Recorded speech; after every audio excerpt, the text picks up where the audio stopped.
વિશાખાપટ્ટનમ ખાતે આંતરરાષ્ટ્રીય યોગ દિવસની ઉજવણી કરવામાં આવી। 5000 વર્ષ જૂનો યોગનો ઇતિહાસ। પ્રધાનમંત્રી મોદીએ યોગ કર્યા। વિશાખાપટ્ટનમ ખાતે યોગ દિવસની ઉજવણી થઈ। 3 લાખથી પણ વધારે લોકોએ આ યોગ સત્રમાં ભાગ લીધો હતો।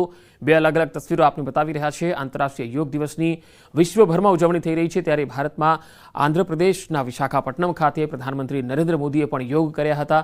પીએમ મોદીએ યોગ કરતી વખતે જે સત્રને સંબોધન કર્યું હતું તેમાં યોગથી થનારા ફાયદાઓ પણ ગણાવ્યા હતા। અહીં આગળ 3 લાખથી પણ વધુ લોકો આ યોગ સત્રમાં જોડાયા હતા।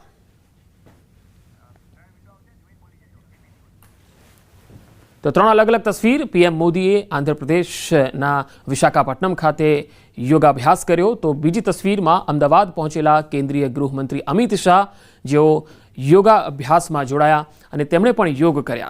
અને ત્રીજી તસવીર ભૂપેન્દ્ર પટેલ કે જેઓ વડનગર હતા। આજે સવારમાં તેઓ વડનગર પહોંચ્યા અને ત્યાં તેમણે યોગ સત્રમાં ભાગ લીધો હતો, યોગ અભ્યાસ કર્યા। સાથે તેમની ઋષિકેશ પટેલ પણ જોવા મળ્યા અને તેમણે પણ યોગ અભ્યાસમાં ભાગ લીધો। તો મહેસાણાના વડનગર ખાતે થઈ રહેલ આંતરરાષ્ટ્રીય યોગ દિવસની ઉજવણીમાં Guinness book of world record પણ બનાવ્યો। ગિનીઝ બુક ઓફ વર્લ્ડ રેકોર્ડના ઓબ્ઝર્વરની ઉપસ્થિતિમાં આ રેકોર્ડ થયો। ભુજંગાસનમાં 2 મિનિટ સુધી હોલ્ડ રાખીને રેકોર્ડ બનાવાયો। 2121 લોકોએ ભુજંગાસન 2 મિનિટ સુધી હોલ્ડ રાખતા રેકોર્ડ સર્જાયો। મુખ્યમંત્રી ભૂપેન્દ્ર પટેલે આ રેકોર્ડ સ્વીકાર્યો। લગભગ હજારો પાર્ટિસિપન્ટ્સ ગુજરાતમાં આજે ભાગ લઈ રહ્યા છે, ત્યારે ગિનીસ બુક ઓફ વર્લ્ડ રેકોર્ડમાં પણ આની નોંધ લેવાઈ છે અને એ ગિનીસ વર્લ્ડ રેકોર્ડની આજે મુખ્યમંત્રી સાહેબને એમને અર્પણ પણ કરવામાં આવે છે। મહેસાણાના વડનગરમાં આંતરરાષ્ટ્રીય યોગ દિવસની ઉજવણી થઈ રહી છે અને હાલ આપ જે જોઈ શકો છો કે શર્મિષ્ઠા તળાવ ખાતે આ આંતરરાષ્ટ્રીય યોગ દિવસની ઉજવણી કરવામાં આવી રહી છે, જેમાં મુખ્યમંત્રી ભૂપેન્દ્ર પટેલ અને આરોગ્ય મંત્રી ઋષિકેશ પટેલની ઉપસ્થિતિમાં આ યોગ દિવસની ઉજવણી થઈ રહી છે। ત્યારે એક વર્લ્ડ રેકોર્ડ જે છે કે તે પણ Guinness book of world record અહીંયા સર્જાવા જઈ રહ્યો છે। ગિનીસ બુક ઓફ વર્લ્ડ રેકોર્ડના ઓબ્ઝર્વરની ઉપસ્થિતિમાં આ રેકોર્ડ જે છે તે સર્જાવા જઈ રહ્યો છે અને ભુજંગાસનમાં 2 મિનિટ સુધી જે યોગ કરનારા જે યોગીઓ છે અને તેઓ ભુજંગાસનમાં 2 મિનિટ સુધી હોલ્ડ રાખી અને આ રેકોર્ડ નોંધાવા જઈ રહ્યા છે અને તે ઉજવણી અત્યારે અહીંયા શર્મિષ્ઠા તળાવ ખાતે જે છે તે આ યોગ દિવસની ઉજવણી કરવામાં આવી રહી છે અને વડનગરમાં 11 સ્થળોએ જે છે તે આંતરરાષ્ટ્રીય યોગ દિવસની ઉજવણી કરવામાં આવી રહી છે। કેમેરામેન નિલેશ સોસા સાથે સંજય ટાંક, ન્યૂઝ 18 ગુજરાતી, વડનગર।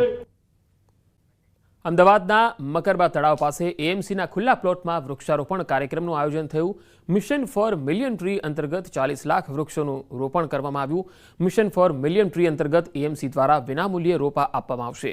કેન્દ્રીય ગૃહમંત્રી અમિત શાહના હસ્તે વૃક્ષારોપણ કરાયું। અમદાવાદ શહેર મેયર પ્રતિભાબેન જૈન, ધારાસભ્ય અમિત ઠાકર સહિત એએમસીના પદાધિકારીઓ ઉપસ્થિત રહ્યા। આમ એક નવું નજરાણું સરખેજ વોર્ડની અંદર વેજલપુર વિધાનસભાની અંદર એક ઓક્સિજન પાર્કનો ઉમેરો થશે। મહાનગરપાલિકા દ્વારા શહેરનું ગ્રીન કવર વધે તે માટે અનેક પ્રયત્નો થઈ રહ્યા છે। આદરણીય દેશના વડાપ્રધાને મન કી બાતની અંદર મહાનગરપાલિકાનું ગ્રીન કવર જે રીતે વધતું જાય છે 12.5%, એના કરતાં પણ અમે વધારીએ। આ વખતે મિશન મિલિયન ફોર 40 લાખ વૃક્ષો વાવવાનો અંદાજ છે। તો ગાંધીનગરના સેન્ટ્રલ વિસ્ટા ગાર્ડન ખાતે આંતરરાષ્ટ્રીય યોગ દિવસની ઉજવણી થઈ। વિધાનસભા અધ્યક્ષ શંકર ચૌધરીની ઉપસ્થિતિમાં યોગ દિવસની ઉજવણી કરાઈ। કેબિનેટ મંત્રી ભાનુબેન બાબરિયા વિશ્વ યોગ દિવસ નિમિત્તે યોગ કરતા જોવા મળ્યા। ગાંધીનગરના જિલ્લા કક્ષાના મહાનુભાવો આ યોગ મહોત્સવમાં મોટી સંખ્યામાં જોડાયા। તો અંબાજીમાં આંતરરાષ્ટ્રીય યોગ દિવસની ઉજવણી કરવામાં આવી। શક્તિપીઠ અંબાજી ખાતે વહેલી સવારે મંદિરના ચાચર ચોકમાં યોગ માટે મોટી સંખ્યામાં લોકો પહોંચ્યા।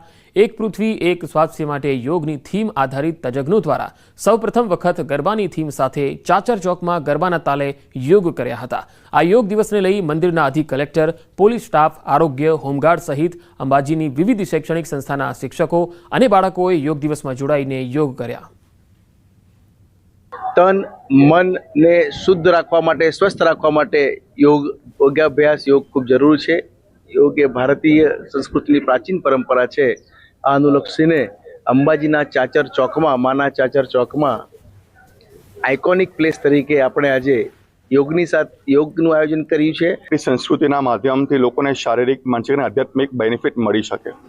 યોગ અને ગરબા, યોગ એ શંકર ભગવાન પાસેથી આવ્યા છે, ગરબા આપણા અંબા માતા પાસેથી આવ્યા। એટલે યોગ અને ગરબા એ શિવશક્તિનું કોમ્બિનેશન છે અને સાયન્ટિફિક રીતે જોવા જઈએ તો મેસ્ક્યુલન એનર્જી અને ફેમિનાઇન એનર્જી, આજે વ્યક્તિને જીવન જીવવા માટે જે તકલીફો પડે છે એમાં બંને એનર્જી બેલેન્સ થવી ખૂબ જરૂરી છે। ત્યારે યોગ અને ગરબા એક એવું માધ્યમ છે જેના કારણે સૌ લોકો પોતાને શારીરિક, માનસિક અને આધ્યાત્મિક રીતે પોતાને સ્વસ્થ રાખી શકે।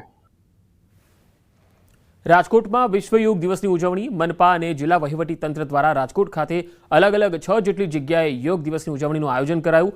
મહિલાઓ માટે એક્વા યોગાનું પણ આયોજન થયું, જેમાં 10 વર્ષની બાળકીથી લઈ 55 વર્ષ સુધીની મહિલાઓ દ્વારા એક્વા યોગમાં ભાગ લેવામાં આવ્યો હતો।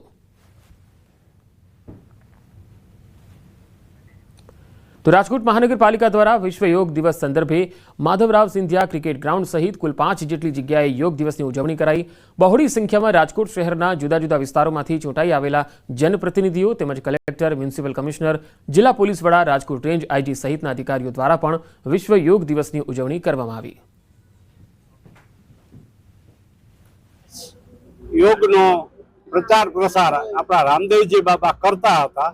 પછીથી જ્યારથી મોદી સાહેબ વડાપ્રધાન બન્યા અને વિશ્વના 200ની આજુબાજુના દેશો, લગભગ 190 આજુબાજુ બધાએ સમર્થન આપ્યું અને સાથે મળીને 21મી જૂન યોગા દિવસ વિશ્વભરમાં ઉજવાઈ રહ્યો છે।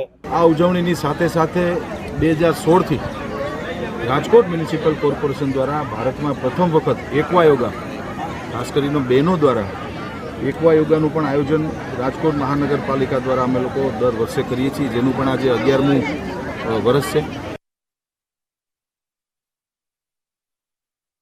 ખાતે વિશ્વ યોગ દિવસની ઉજવણી થઈ। એક પૃથ્વી એક શ્વાસ અંતર્ગત વિશ્વ યોગ દિવસની ઉજવણી થઈ। રાજ્ય વન પર્યાવરણ મંત્રી મુકેશ પટેલની અધ્યક્ષતામાં આયોજન થયું। શહેરની સામાજિક સંસ્થાઓ, શાળા કોલેજના વિદ્યાર્થીઓ, પાલિકા અધિકારીઓ અને કર્મચારીઓ પણ જોડાયા। સ્વસ્થ